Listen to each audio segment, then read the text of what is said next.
Messieurs, on rappelle quand même les résultats de la troisième journée de Ligue 1. C'était beau, mais il y a des différences. C'est magnifique son but. Ça avait débuté par la victoire de Lyon 2-0 face à Strasbourg. Le PSG a battu Angers 3-1. Dijon s'est imposé à Nice 4-0. Victoire de Toulouse 1-0 face à Nîmes. 1-1 entre Nantes et Caen. 0-0 entre Montpellier et Saint-Etienne. Amiens a battu Reims 4-1. Hier, Lille a battu Guingamp 3-0. Bordeaux a battu Monaco 2-1 et 2-2 entre Marseille et Rennes. Eh bien justement, vos avis tranchés concernent la Ligue 1. On y va avec les avis tranchés. On commence par le tien, mon cher Daniel. Dites-le 9 fois sur 10, tu t'emmerdes. Avoue-le. Mais dis-le. À chaque fois que je rentre pour faire le poker à la mi-temps, on dirait que t'as la misère du monde sur la gueule tellement tu t'es fait chier. Mais dites-le. C'était Pierre Ducrot en face, je crois. Exactement. Qui sera bientôt de retour d'ailleurs. Donc on recasse les jingles de l'année passée, parce qu'on n'a pas eu le temps d'en faire des nouveaux. On débute, Daniel. La saison commence. Tiens, d'ailleurs, puisque dans le jingle je parle de poker, il faut quand même préciser quelque chose. C'est que j'ai lu partout aujourd'hui la brève comme quoi Neymar était allé rendre visite à ses anciens potes à Barcelone. Non, c'est faux. Non, c'est dans le cadre d'une opération avec un sponsor, non, c'est pas ça. C'est faux. Il est allé jouer au poker. D'accord. Il y a un tournoi très important en ce moment, enfin une série de tournois très importante en ce moment à Barcelone, le PT Barcelone, qui est un des plus gros rendez-vous de l'année. Et il a joué le high roller à 2200 euros le droit d'entrée. Et il a joué un tournoi VIP aussi avec il y avait Piqué, il devait y avoir un golfeur, Sergio Garcia aussi, et il y avait Lo Celso a joué également ce tournoi. Et il a eu un résultat important. Juste, ça fait combien de temps Neymar a eu un très bon résultat dans un tournoi au Brésil, il me semble. Je sais plus là, peut-être là-dessus. Il est bon. Oui, il commence à très très bien jouer. Enfin, c'est un dingue de poker, un vrai passionné. Il joue les tournois pour aller jouer le high roller de l'EPT. Il joue même quand le PSG est en Ligue des Champions, les soirs de match de Ligue des Champions. Pour aller, PSG. non mais ça c'est il jouait avec ses potes à la maison. Là, il aime vraiment le poker, il joue un vrai tournoi. Le PT Barcelone, c'est un gros tournoi. Donc il a fait un high roller, qui est un tournoi qui réunit quand même des excellents joueurs. Il a pas fait de perf, mais voilà, il était à Barcelone pour ça, pour jouer 2 tournois. Il en a profité pour aller voir ses potes. Voilà, c'est une des infos de la journée. La première chose, c'était quand même d'aller jouer, parce qu'en plus, il a un sponsor, PokerStar en l'occurrence, qui est une grosse machine dans l'industrie du poker. Et il y est allé principalement pour ça. Alors le PSG était off dimanche et lundi. Il n'y avait pas d'entraînement, donc il a pas. Il a droit, ça n'allait pas à l'encontre. Il a lâché une petite déclat, télé catalane concernant son avenir. J'ai un contrat avec le PSG, je reste là-bas. Voilà, c'est ce qu'il a déclaré Neymar. Alors le PSG justement qui s'est imposé 3-1 contre Guingamp. Thomas Tuchel qui avait lancé une compo inédite en première période, une défense à 3, avant de tout changer finalement à la pause et de sortir notamment le jeune Kerrer qui était titulaire pour la première fois. Et toi, ton avis tranché, Daniel, justement, il concerne Tuchel, le Paris Saint-Germain version de Tuchel, où on change tout, mais finalement on change rien. Effectivement. Alors c'est un avis tranché, comme ça fait longtemps que j'ai pas parlé et que j'ai un petit peu de retard. Alors je vous promets plusieurs parenthèses à l'intérieur de cet avis tranché, je préfère vous prévenir. Donc à un moment, si vous êtes saoulé, vous pouvez vous endormir, on va faire un tour et puis revenir. Tu peux y aller. Une 30 ? Ouais, bah regarde, il est là-bas le chrono. C'est pas assez. Je m'oppose tout de suite à cette pub. Mais non, mais il est ouf lui. Mais on va la reporter. Tu peux pas dire. Allez, je préfère te prévenir. Ok. Bon, très bien. Donc tu veux qu'on parte maintenant ? En pub ? Ouais. Comme ça, on fait un teasing de ouf. Genre là, tu sais quoi, il y a la vie de Daniel qui t'attend. Parce que je sens que tu vas être relou sinon. Si on fait ça ? Vas-y, on fait ça. Allez, à tout de suite. Pour l'avis tranché de Daniel Riolo et avec Jonathan Maccardi. Allez, à tout de suite. Daniel allait commencer son avis tranché qui concerne Thomas Tuchel et ses tentatives, ses expérimentations de ce week-end et notamment cette défense à 3. Thomas Tuchel, depuis qu'il est arrivé, vous avez remarqué quand même que tout le monde l'adore, c'est formidable, il est génial. Moi aussi, moi j'aime bien les entraîneurs et j'aime bien les juger une fois qu'ils ont bossé et pas avant. T'as vu les photos de lui en boîte à Paris ? Oui, quand il va. Oui. Mais je note aussi, je sais pas comment certains de nos confrères décident à l'avance quand ils vont massacrer un mec ou être indulgents avec lui. Je me souviens d'il y a 2 ans, il avait été décidé d'entrer par plusieurs médias que il faudrait massacrer Emery. On l'a fait. Là, Tuchel, en revanche, on a décidé qu'il faudrait être super indulgent avec lui, qu'il pourrait faire à peu près tout ce qu'il veut, que ce serait formidable, même un tas d'innovations tactiques. Quand d'autres les essayent, c'est lamentable, c'est horrible, mais lui. Il y a aucun problème, on le laissera essayer. Je préfère cette version-là. Je ne prends pas parti dans ça. Moi, j'aime bien qu'on laisse bosser les mecs et qu'ils nous montrent un petit peu ce qu'ils ont dans le ventre. Donc ça, c'était ma première parenthèse sur l'indulgence à l'égard de Thomas Tuchel, qui a donc commencé à travailler, qui a essayé, qui fait des essais, qui dans sa stratégie pour l'instant a décidé de bien câliner les cracks de son groupe. il se met bien avec tout le monde, il est caresse comme il veut, peut-être même au détriment des joueurs un petit peu moins connus de l'effectif, mais en tout cas Thiago Silva, Neymar, Cavani, Mbappé, là il câline absolument tout le monde, il se met bien avec tous les gros joueurs, avec Rabiot, va falloir voir quand même là, parce que comme on est encore en train de savoir, il part pas, la prolongation de contrat qui comme d'habitude avec lui prend du temps à se concrétiser.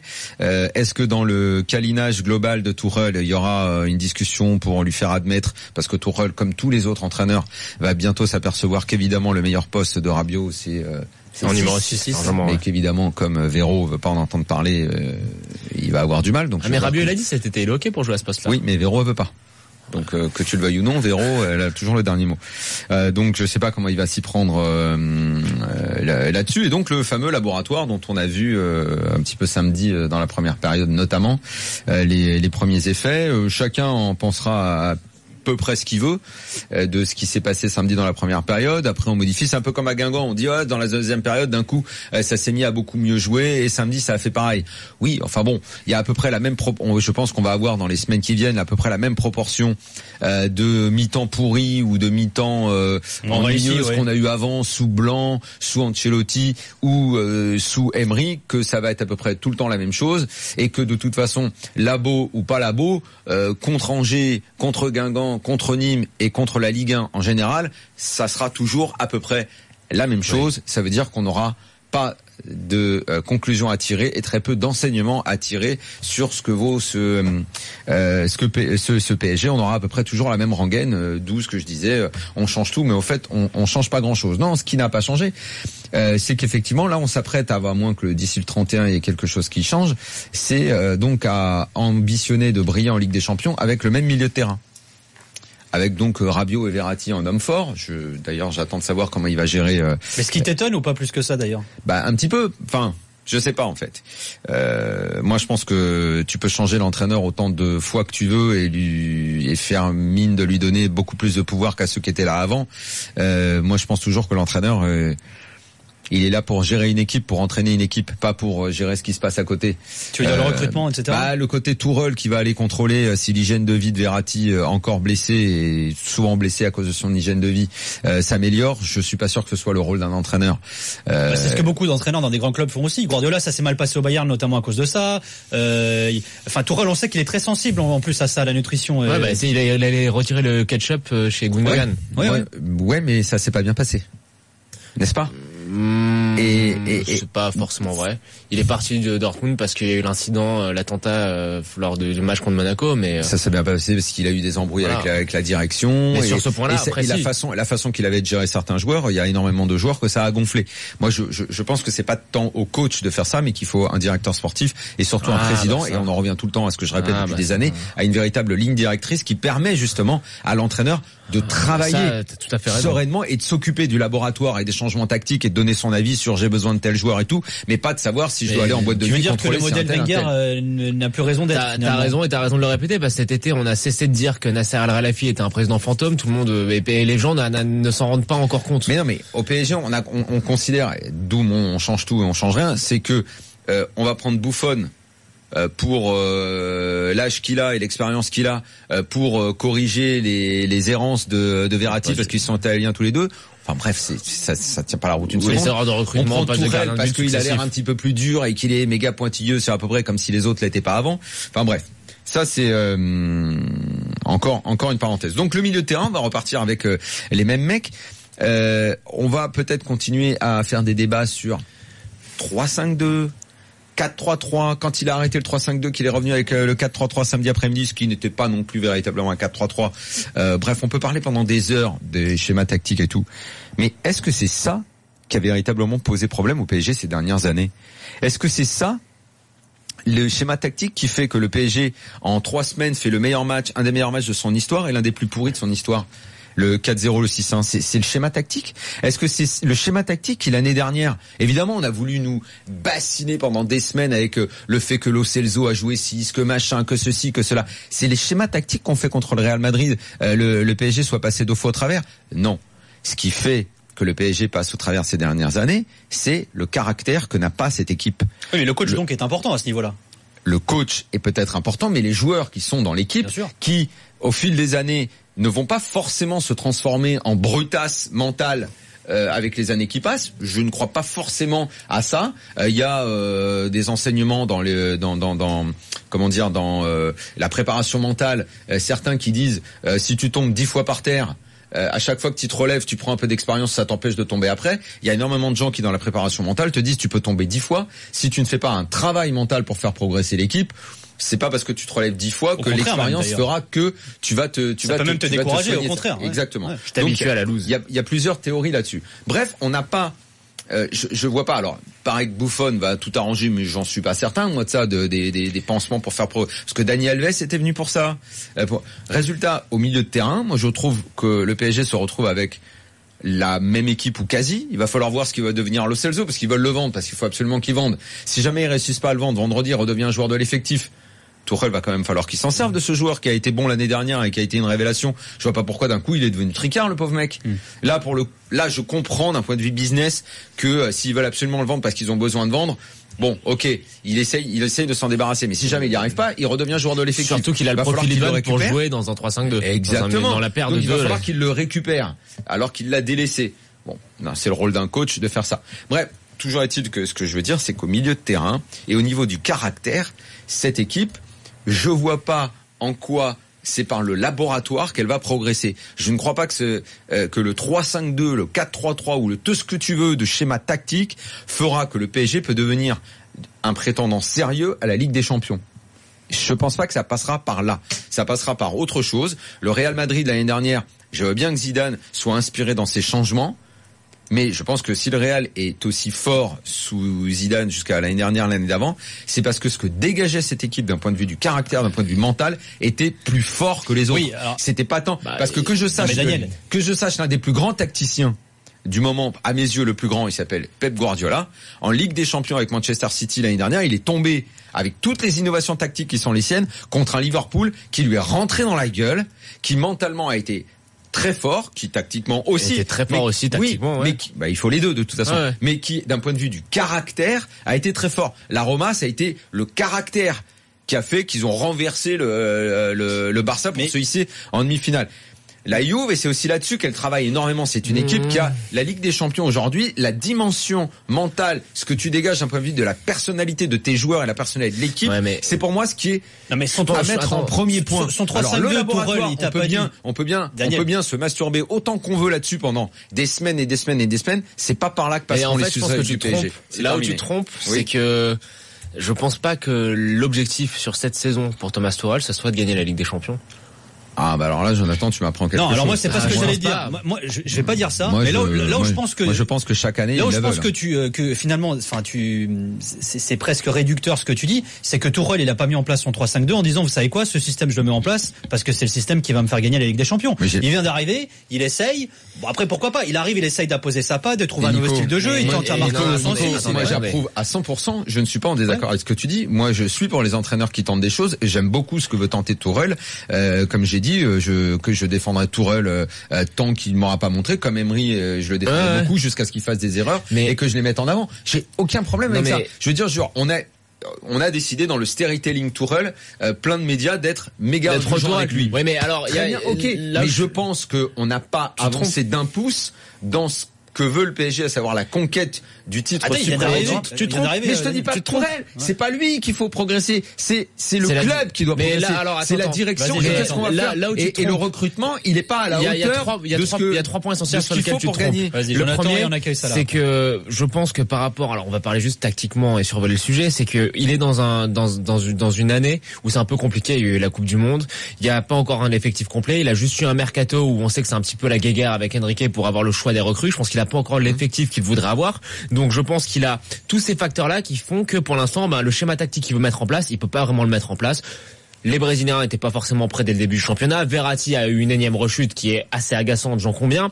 Mais ça, c'est un peu à sa décharge. Et je pense qu'au final, il arrivera à imposer son schéma tactique. Il comprend pas pourquoi il a rechuté. Ouais, mais ça, il a raison. Il a fait revenir. Mais ça, il a raison. Le mec, il est là depuis un mois. Le deuxième point. Il est pas prêt de tout comprendre avec lui. Le deuxième point, là où Tourelle nous donne beaucoup de garanties, c'est que quand il est arrivé, on avait de lui l'image d'un mec qui était très fort tactiquement, mais qui avait, comme je l'ai très bien expliqué, peut-être cette image d'un mec qui savait pas vraiment gérer un vestiaire, qui avait tendance à être super rigide. Là, il nous a prouvé tout le contraire. Il nous a prouvé tout le contraire. Il est hyper diplomatique, il est super. À Dortmund, au départ, c'était tout beau, tout rose, tout le monde il est beau, tout le monde il est gentil. Oui, et tu parlais de Saïm, c'est à l'usure. Au départ, les mecs, ils arrivent, ils vont pas dire, les gars, c'est terminé, le ketchup et les burgers. Les nouvelles histoires, quand ça démarre. Bien sûr. Non, mais on avait l'impression que pour Tourelle, ça avait.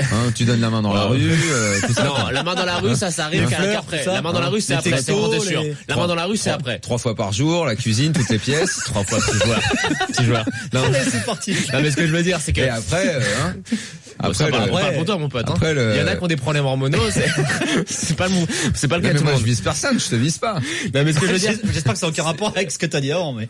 C'est que cette calinothérapie qu'il emploie un petit peu à outrance, moi, je pense que c'est un signal qui est positif parce que je pense qu'il a appris de ses erreurs passées à Dortmund et j'ai l'impression que c'est un coach, c'est comme les joueurs, ça progresse. Et là où je pense que tu te trompes, je vais revenir sur ce point, c'est que quand tu prends un coach comme ça qui est assez inexpérimenté, qui a somme toute à disputer 1 année ou 2 années la Ligue des Champions, si tu penses que en prenant ce coach-là, tu vas dès sa première saison dans ce club-là gagner la Ligue des Champions, c'est que t'es totalement à l'ouest. Mais Jonathan, moi j'en ai vu d'autres qui l'ont fait. Moi ce que je pense, c'est que Tourelle, tu crois sincèrement que les dirigeants du PSG ont recruté ce mec-là en lui disant dès la première année, c'est pas grave, on vise l'autre année. Je pense qu'ils ont compris. Permets-moi de douter un peu. Je suis naïf, mais j'espère qu'ils ont compris que la Ligue des Champions c'était compliqué à gagner. C'est pas parce que tu balances l'oseille sur des Neymar et sur Mbappé que ça te permet de la gagner tout de suite. Je pense qu'ils ont compris que c'était important d'avoir un entraîneur avec des idées, capable de mettre en place ses idées, capable de donner un style et une personnalité à l'équipe. Et je pense que si les dirigeants sont intelligents, ils vont se rendre compte que ça se fait pas en une saison et que ça sera peut-être dans 2 ans, dans 3 ans. Juste une remarque sur cette année, voilà. Très vite, Daniel, après, faut qu'on file. Quand ils se séparent de Blanc, est-ce que tu te souviens pourquoi ils prennent Emery? Oui. Parce qu'il avait gagné les 3 Ligues Europa. Non, la Grinta. Parce que ça manquait sous Blanc. Et qu'il n'avait pas su, en gros, tenir l'effectif et transmettre la fameuse Grinta. C'était l'argument, souviens-toi, on avait parlé, machin, et Emery, l'image qu'on avait de lui en Europa League. Donc ils prennent pour ça. Ça colle pas. Les joueurs adhèrent pas tout de suite. Je refais pas toute l'histoire, on la connaît tous. Je crois pas qu'à ce moment-là ils disent on veut pas gagner la Ligue des Champions tout de suite. Je pense que c'est ce qu'ils veulent. Qu'ils se trompent là, t'as peut-être raison, mais quand ils vont chercher Tourelle, là, c'est pour autre chose. C'est, en gros, une sorte de fils spirituel de Guardiola. C'est pour ça que, parce que c'est venu directement du Qatar et tout, on prend le fils spirituel parce que tactiquement, mais encore une fois, je pense qu'on est dans l'erreur au niveau des dirigeants parisiens parce que tu peux innover autant que tu veux, mettre le labo autant que tu veux. La Ligue des Champions, elle se joue ailleurs.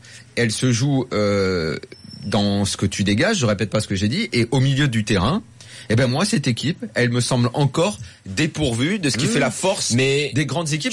T'as pas l'espoir qu'ils aient Liverpool qui va en finale. Les 3 mecs au milieu, ils sont meilleurs intrinsèquement que plein d'autres mecs partout dans les autres équipes. Non, mais ce qu'ils ont dégagé à ce moment-là, le caractère qu'a eu cette équipe. Non, faut qu'on y aille. Non, après, s'il te plaît, Jonathan. Et après, il y a Salah qui nous a appelé au 32-16. Venez répondre à Daniel Riolo à son avis tranché. Momo Salah ou Emiliano Salah? C'est pareil en plus. En tout cas, Emiliano. Et ça est là.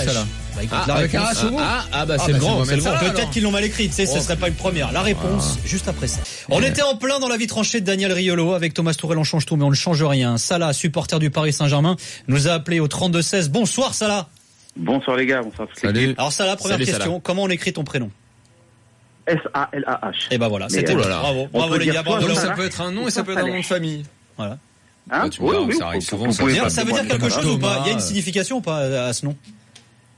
Oui, signification, ça veut dire pureté. D'accord, ok. Magnifique. C'est tout moi, ça. Est-ce que t'es pur? Je te crois pas un instant, c'est marrant. Faut l'assumer quand même après, hein. L'humilité, oui. Ouais, aussi, voilà. J'imagine ça tombe sur Nico Villas, un nom pareil, pas dans la merde. Pourquoi tu dis ça? Comme ça. Voilà. Faut bien dire. C'était gratos. C'était un petit cochon, c'est tout, on le sait. Totalement gratos. Totalement. Salah, qu'est-ce que tu penses de la vie de Daniel, du coup? D'accord ou pas d'accord?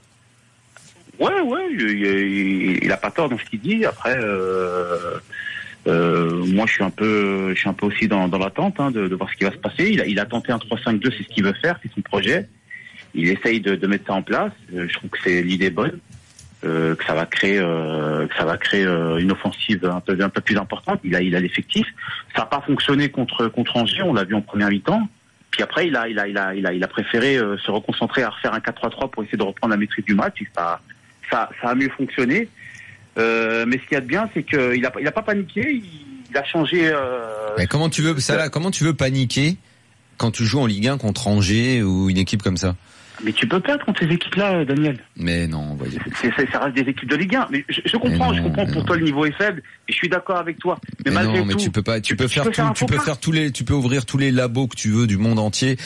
Si sur une mi-temps ils décident de jouer et tout, ils iront gagner le match, que ce soit en 3-5-2, l'écart technique est trop important. En 10-1-0, en ce que tu veux. En fait, ça là, cette histoire du 3-5-2, tu dis l'idée est bonne. Je suis d'accord avec toi, je vois pas, après tout, pourquoi pas. Mais en fait, tu sais pourquoi ça plaît un peu à tout le monde ou pourquoi tout le monde regarde ça, c'est juste parce que ça sort un petit peu de la routine. Parce que de toute façon, sinon, on sait que le PSG ça suit la mode. En 4-3-3, ou de toute façon, sinon, tu sais qu'ils vont gagner, ou tu sais que machin. Donc là, tu dis, tiens, dans le match, non seulement on sait que le PSG va gagner, mais en plus, il y a un petit changement, il y a un petit truc croustillant à voir. Est-ce que ça va marcher? Ça va faire un débat. Puis en plus, il nous a fait plaisir, Tourelle, il nous a même mis Marquinhos au milieu. Donc ça a fait un petit débat en plus. Et il a été bon, Marquinhos? Non, merde, il a pas été bon. À la limite, ce qui presque m'intéresserait plus, c'est, j'ai pas trop entendu, c'est le nouveau positionnement de Neymar. Ça mérite peut-être un peu plus de discussion. Neymar qui serait derrière un duo Mbappé-Cavani, ça c'est peut-être un petit peu plus à observer que le 3-5-2 qui a beaucoup bougé dans ce match-là et qui au fond... Mais c'est vrai que ça a permis de plus devant que derrière. Donc c'est vrai qu'on est plus curieux de voir cette défense à 3 qu'on n'a pas eu l'habitude de voir. Après, je comprends ce que tu dis, c'est pas faux. C'est-à-dire, avant le coup d'envoi, on se dit Paris va gagner. Bon là, ils sont menés. Est-ce qu'on se souvient de la légende du 3-5-2 pour le PSG? La légende du 3-5-2, c'est Manchester City. Est-ce qu'à l'époque, le PSG perd parce que Blanc met en place ce schéma que les mecs connaissaient pas, tout ça, ou parce que sur un match aller-retour contre Manchester City, qui à l'époque est pas celui d'aujourd'hui, il y a en vrai bon joueur, t'as surtout De Bruyne qui a gagné le match au retour tout seul et tout, mais qui est globalement une équipe intrinsèquement plus faible que le PSG. C'est le schéma tactique à l'époque à l'époque si. Non, tu te trompes. Il y avait De Bruyne, il y avait Agüero, il y avait Vincent Kompany qui était quand même franchement le match est à la portée. Entre le match aller où Ibra rate un face à face, où il y a Herman dans la défense parce que je te signale qu'il fait jouer Aurier, qui devait pas jouer. Après l'affaire. Qu'est-ce qui fait perdre le PSG? C'est le schéma tactique, le 3-5-2 le machin, ou le fait que justement cette équipe s'est présentée sans le caractère qu'il fallait pour aller mettre la tête sous l'eau d'un adversaire qui était à sa portée. Et les mauvais choix de faire jouer Aurier, ça a plombé mentalement l'équipe. C'est le management global, c'est l'histoire du club. Et le caractère. Et voilà. Mais attends, je vais te dire, ce qui fait perdre le club à ce moment-là, c'est pas le 3-5-2, c'est pas Laurent Blanc, c'est la gestion par la présidence du club à ce moment-là. C'est ça qui fait perdre le club à ce moment-là. Si je peux répondre pour le 3-5-2 face à Manchester City, je me souviens que ça avait fait un flop. Daniel, je pense que là, Laurent Blanc, où il a eu tort, c'est que le 3-5-2, moi je pense qu'il était audacieux, mais il a mis les mauvais joueurs. Moi je pense que c'est certains joueurs qu'il n'aurait pas dû remettre. Mais je pense que l'idée était bonne. Il a probablement ça va, mais est-ce que dans les équipes pour ça, Laurent Blanc, je trouve ça stupide. Mais là, il a les joueurs pour. C'est là où mais attends, ça mais surtout, on a tous vu les matchs de préparation du PSG, c'était télévisé partout. Quand même, il y a eu des choses super intéressantes avec la défense à 3. Et je pense que le problème sur le match qu'on a vu ce week-end-là, c'est d'avoir mis Marquinhos au milieu de terrain. Ce qui a fait que l'équipe a manqué cruellement de vitesse dans les transmissions. Mais quand on a vu le peu de fois où on a vu Verratti, Rabiot au milieu, ça marchait très bien et c'était une toute autre équipe. Moi, je veux juste réagir à ce que tu dis. Ça marche jusqu'à quand? Jusqu'à quel adversaire en Ligue des Champions ça marche? Ça l'a dit. Aujourd'hui, Tourelle, il a les joueurs pour jouer en 3-5-2. Dieu sait l'important, c'est pas que Dieu d'ailleurs qui tu veux, des latéraux dans ce système. C'est pas pour rien que le PSG a comme priorité de recruter un latéral gauche aujourd'hui. Enfin, tu mets qui aujourd'hui? Donc, même le match là face à Guingamp, Di Maria était pas bien du tout. D'ailleurs, la raison principale pour laquelle il rebascule dans une défense à 4 en seconde période, c'est parce que Di Maria dans ce 3-5-2, il est complètement paumé dans le couloir. Donc, la priorité, ce serait éventuellement de jouer dans ce schéma-là. Mais il manque un joueur clé. Mais on est le 27 août. Bah oui. Et tu l'as toujours pas. Moi, je vais peut-être pas passer pour un fou, mais je pense que Kurzawa peut être très bon dans ce schéma-là. Peut-être, mais en attendant, il recherche un latéral gauche. Jonathan, quel Kurzawa? Quel Kurzawa? Celui qui est Amiens. Kurzawa qui joue pas. Le Kurzawa qui ne joue plus depuis un an, qu'il va falloir remettre sur pied parce il a une blessure récurrente au dos. Il va falloir qu'il se prépare à nouveau. Mais Jonathan, je lui laisse encore un peu de crédit parce que c'est quand même au bout d'un moment, tu vois, potentiel qui est assez important. Les gars, il faut être performant. Je pense que Kurzawa, c'est juste un problème de se remettre la tête à l'endroit, et je pense que Tourelle, c'est le bon coach pour lui remettre la tête à l'endroit. Parce que c'est un bon joueur de foot. Est-ce que tu es pas sûr que sa tête, elle soit définitivement complètement de travers? Ça, écoute, on verra, mais je pense que Tourelle, on sait tout, toi comme moi, toi comme moi, on sait que Tourelle, il compte sur lui.